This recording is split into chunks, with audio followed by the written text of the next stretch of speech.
Mas você não jogava vôlei na escola ou já jogava? Não, não brincava, não fazia nada. É que eu não gostava muito do esporte, porque eu sempre fui muito magrinha, então eu sempre tive o sonho, na época, de ser modelo. Sim. Então eu adorava assistir desfile, adorava ver revista. Então na minha cabeça eu queria ser modelo.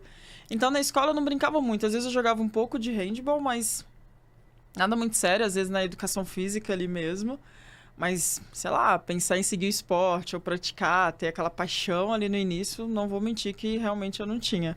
E você é de Minas? Eu sou de Minas. Mas aí em Minas ali, Belo Horizonte mesmo? Na verdade, eu nasci em Belo Horizonte, mas eu cresci a minha vida inteira, morei em Santa Luzia. Santa Luzia. Que é uma cidade do interior, que fica mais ou menos uns 40 minutos ali de Belo Horizonte.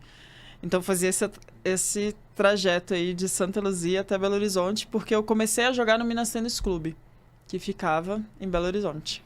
Mas antes disso, dessa vivência com vôlei, só foi o handball mesmo e nem outra prática de atividade assim? Não, nada, zero. Porque você já chegou no vôlei representando, né? Na verdade é o que eu falei. Eu passei no teste realmente por conta da minha altura. Porque quando eu cheguei, eu lembro que era, sei lá, uma peneira e tinha muita gente. Tinha muitas meninas, assim, tinha uma galera.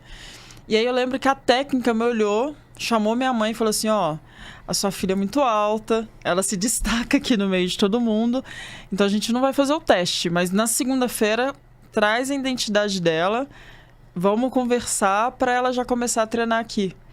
E aí eu lembro que minha mãe na época ficou preocupada, falou assim, mas ela não sabe jogar, ela não sabe fazer nada, como assim? E aí eu lembro que a técnica ela falou assim, ó, posso te falar uma coisa? É mais fácil fazer uma alta jogar do que um baixo crescer. Então vamos investir nela e ela só não vai ser atleta se ela não quiser. E aí foi quando começou essa trajetória. Ou seja, como atleta. O esporte escolheu você não escolheu o esporte, né? Sim. O esporte escolheu você, que louco. Exatamente. Você foi lá, aí ela falou, já traz o documento pra ver se não é gato. Exatamente. Né? Galera, pra você que não entende, gato é quando vai lá e falsifica o documento. Tinha muito isso lá atrás, né? Não, hoje já tá tinha. mais, mas antigamente tinha. Tinha, mudava muito o ano ali, a idade mudava bastante. Ah, então traz o documento, checou, verificou, falou, não é gato não. Ela tem estatura mesmo, já tinha 1 metro e... Ali eu tinha mais ou menos 1,85 m quando eu comecei. Ô, louco. E a coordenação motora já tava boa? Não, zero. Zero. Eu brinco até hoje que naquela época, se andar na linha pra mim era difícil. Qualquer coisa eu já estava tropeçando. Porque era muito alta, pensa. Muito alta, braço longo, perna longa. Então aquela coisa que eu tava realmente ainda entendendo o meu corpo. Então era muito difícil no início ali de sincronizar, fazer um toque, fazer uma manchete, de aprender. Então eu tava naquela fase de 13 anos que eu tava entendendo meu corpo. Tentar dominar ali, que era o que eu falei, muito braço, muita perna. Então foi um processo. E realmente ela pegou na minha mão e me ensinou a caminhar. Qual foi o nome dessa Yara Ribas. Ela que foi ali que falou, vamos lapidar esse diamante. Exatamente. Foi ela que teve todo esse cuidado, esse carinho de pegar e realmente ensinar mesmo. Porque eu não sabia nada. Você falar assim, Fabiana, o que era toque, o que era manchete, eu não sabia. Então, ela literalmente pegou e ensinou todos os movimentos. Então, por isso que eu brinco, ela realmente me ensinou a andar. E esse processo demorou quanto tempo, assim? Foi 5 meses, que foi nesse processo de eu aprender realmente o básico do voleibol. Então, dentro desses 5 meses, eu falo que as coisas na minha vida, realmente, elas aconteceram muito rápido. Eu tinha facilidade de entendimento e de aprendizado. Então, acho que isso também facilitou muito. Porque quando eu entendi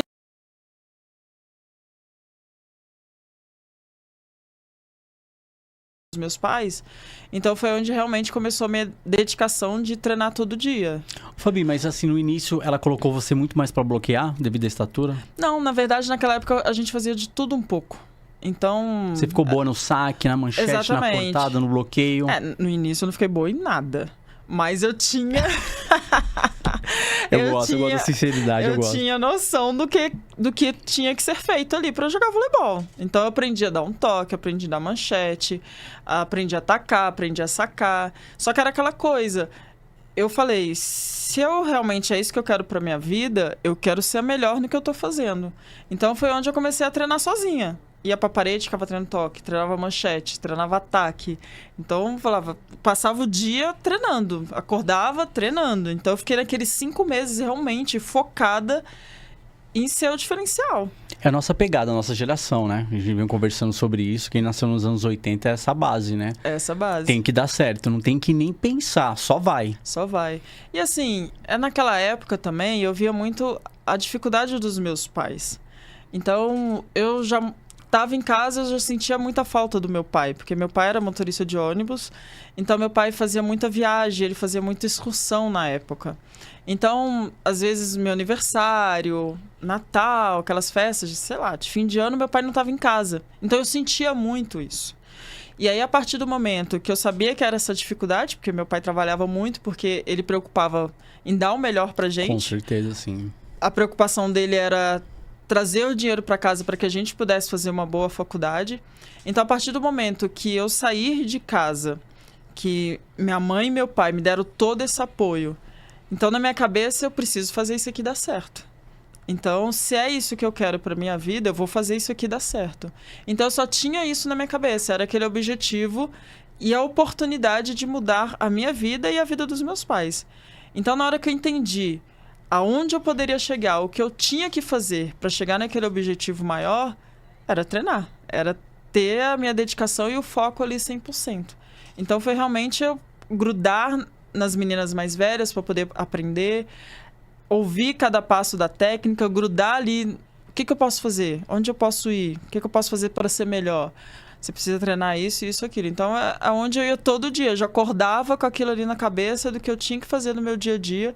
E eu sabia que aquilo ali que ia fazer eu chegar no meu objetivo. Mas você falou uma parada louca aí. Você falou assim, aquilo que eu fazia no dia a dia, lógico, tudo estudado, tudo pensado, tudo planejado, iria levar para o objetivo no qual você alcançou. Você já tinha isso em mente? Como assim, nessa pegada meio PNL, tipo, pô, eu vou trabalhar e eu tenho certeza que eu vou para a seleção e eu vou representar. Você tinha isso em mente? Tinha. E eu falava que é um caminho difícil. Se você vai olhar a trajetória, você fala, ai meu Deus, tô louca, o que eu tô fazendo aqui? Porque era uma trajetória difícil. Primeiro que eu tinha que sair da minha cidade, que era do interior.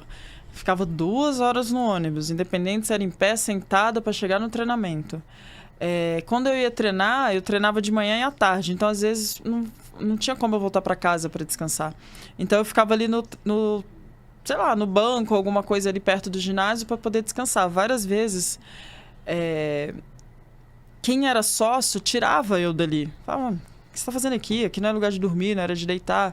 Então, aquele processo foi difícil. Então, tinha um trajeto que eu ia de ônibus até uma parte, depois eu tinha que caminhar 40 minutos para chegar. E aí, se você olha tudo isso, você fala, meu, por que eu tô fazendo aqui? Será que eu vou conseguir chegar? Só que toda vez que eu passava por essa dificuldade, era uma força maior que eu tinha. Eu falava, não, eu vou chegar. Eu vou ser a melhor do mundo, eu vou estar numa seleção brasileira, eu vou vestir a camisa amarela, eu vou ser campeã olímpica. Então, era aquilo que me motivava. Então, toda vez que eu passava por uma dificuldade, ao mesmo tempo, não, peraí, eu sei onde eu vou chegar. Tá difícil, não é fácil, mas eu vou chegar lá. Eu vou chegar lá. Então, eu tinha muito isso na minha cabeça. Eu tinha isso, um foco que independente... Na época eu falava assim, gente, eu não queria nem namorar, porque pra mim aquilo ali ia atrapalhar eu chegar no meu objetivo. Então, foco, alimentação, tudo, eu abri mão de estar com meus amigos, abri mão de estar com a minha família, porque eu só tinha um foco e um objetivo naquele momento. E faria tudo de novo? Faria tudo de novo. Hoje, mais madura, talvez eu não ia sofrer tanto alguns pedaços, algumas partes, mas com certeza eu faria tudo de novo.